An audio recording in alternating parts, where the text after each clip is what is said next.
Can I talk to you about relationships? Yeah. Yeah, we already have. So Yeah, I know, but more generally speaking, we didn't get a chance to talk Mhm. about the red pill community. oh sure. Well, first of all, what is the red pill community, the manosphere in general? I'd love to get both of your opinions on this. Sure. I know you're probably not as opinionated on that I'd whole. say, do you think I am that? Like, Depends. probably not as you, like, as much as you, but I do have opinions and stuff. You do? Okay. I usually don't, like, speak out too much on it because I feel like there's, like, a language barrier. That's why I don't really do politics because this is my second language. Yeah. That's right. You have to know A little bit like you that, know yeah. how to use derogatory terms every other sentence. Yeah. So they understand you, right? Exactly. And As- like, I as don't know Steve- anything about that. but Steven also, and I you need talked like a about- good, like, you need to be able to like speak really well for people to take you seriously, I think. And like, that's the thing. Like, if I don't have like the words and I don't have I can't pronounce things correctly, Yeah. then And people a are not going ESL to say, person searching for words looks stupid. Yeah. Essentially, so that's how people view it. Yeah. Yeah. Tell me about it. I have a And I'm a god too. podcast that a bunch of people listen to, and I mumble, and Wait, what's your first language? Russian. Oh, okay. But I speak both languages horribly. I'm just not. I'm not like. There is definitely a big disconnect between my brain and my mouth module.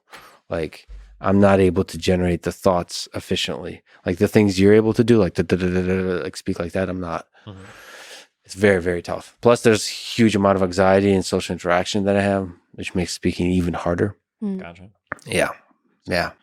It's tough. I understand it. Gotcha.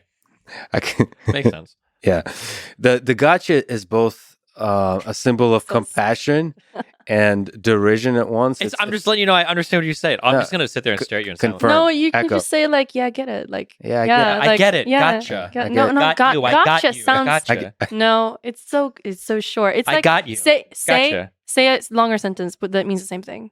I understand you. Yeah, good. That's good. That's like Okay. not chills. Okay. You know, you get chills, so Yeah. you understand me. Yeah, it feels good. Yeah, I hear you. I hear you. And like if you just like hold the other person's hand, that's even better. Okay, you gotta put in some emotion there. Okay, Yeah. show that you have some. I understand. All right, what do you think about?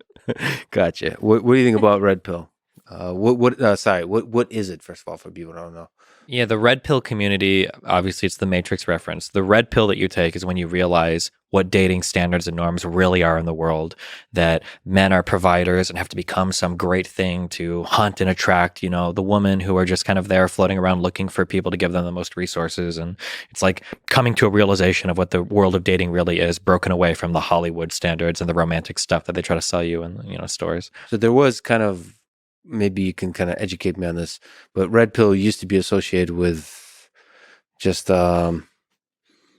maybe anti-establishment views. I don't know. Maybe a Republican conservative viewpoints. People maybe use alt-right. they use red pill a lot in like different communities. Like when you say the red pill community, Yeah, that then usually means dating. the dating thing. But a lot of people say, like, oh, Trump voters, they're red pilled. Are you red pilled on like politics or whatever? People say stuff like that. Yeah.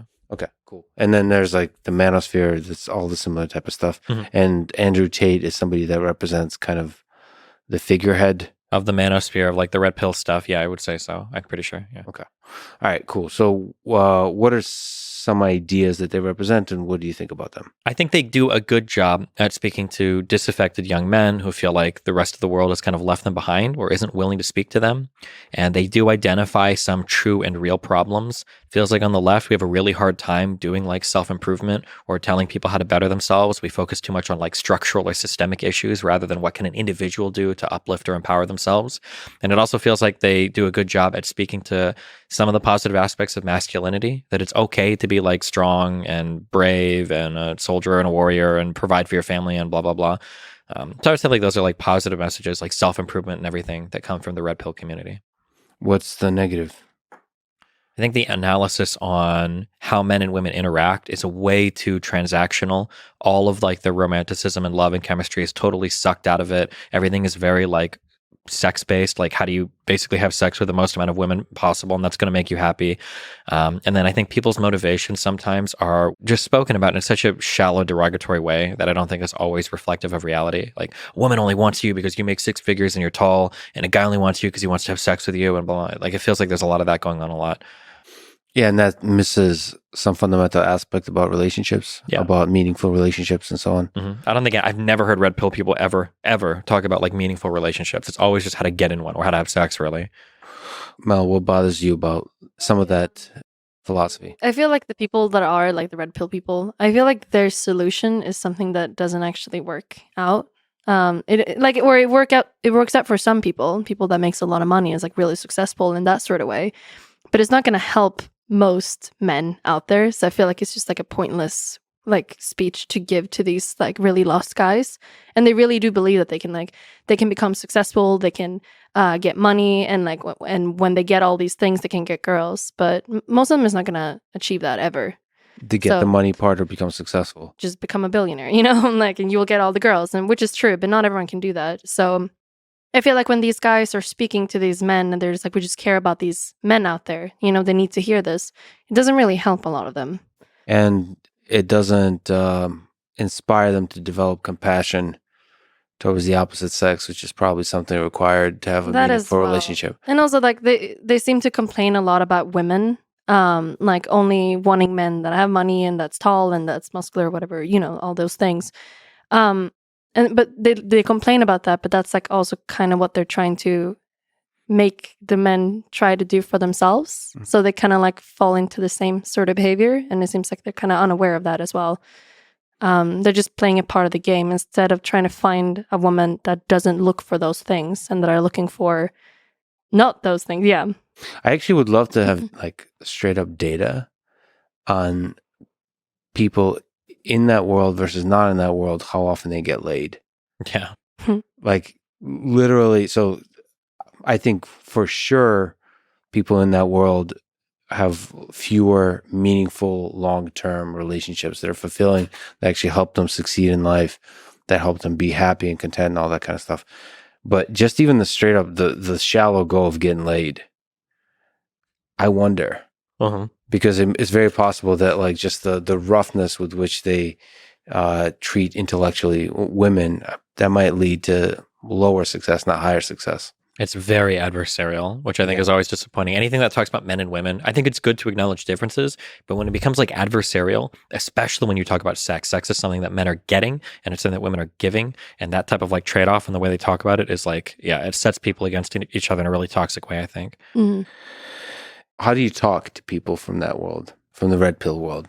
Like, would you ever talk to like somebody like Andrew Tate? Oh yeah, if I had the chance to. I've been on the Fresh and Fit podcast a few times, and then I've got a friend Sneeko who's like very red pill, that stuff. If I'm trying to talk to them, usually it's kind of like approaching a scared cat. The first thing you have to do is like be very gentle and say like, I understand your issues, I understand your complaints, I know that I'm scary because you think I'm going to say like toxic masculinity and feminism and all these scary words at you. So the first thing is always to recognize it. Like a lot of what they talk about, there are like true aspects to what they're talking about that people on the left won't recognize. So I think it's good to acknowledge those things, that like men and women are kind of different. We do look for different things in general when it comes to relationships. It's okay to say that. There's nothing bad there. And then it'll usually be like, once I've got your trust and I'm in your bubble, like let's talk about the things that you want, and maybe like some of the strategies that you're employing aren't necessarily going to get you some of the things that you want. So for instance, if you're really worried about like shallow girls like ruining your life, like Melina said, it's probably not best to build your entire worldview around trying to get shallow girls that are going to ruin your life. Like if your way of attracting a girl is to go to the gym, get a whole bunch of money, and try to like flaunt your wealth as much as possible, you're going to be attracting the very same type of women that you're here like decrying on your stream. Yeah, I think we talked about that on the podcast. Like, you probably want to have a woman that's going to be there if you lose your job, but still there. Like, that cares about the things that's not just your job. Yeah. It's more stable. And also, I don't help you become a great man or a great, like, grow. Like, I feel like a great friendship and a partnership. Like, it helps you make you a better person. Some of the most successful people I know, I mean, they have families, and there's clearly a dynamic there that's like, that makes them, they wouldn't be that without. They're not an island, yeah. Yeah, and the kids actually are a big part of that too. Like for most people, if you're like a good parent, they make you step up somehow in life. You have to take responsibility for getting your shit together and excelling in ways that I guess the philosophy of the red pill does not quite get to. That's always an interesting. I think I've asked that a couple of times where it's like, would you let your daughter date Andrew Tate? And it's always funny to watch them kind of like squirm around those answers sometimes. Yeah. But see, if they don't have a daughter, like I don't have a daughter, I think your whole philosophy changes once you have a daughter. Sure. Like but even at that, like they know that what they're answering, they feel a little bit weird about it. It's funny to watch them. Like they know it's like, fuck, you know. Well, they might say like, I want my daughter to date like a high value male. To the degree that he's a high value male, yes. but like I don't think you'll feel that way. The definition of high value changes completely. For sure. Yeah.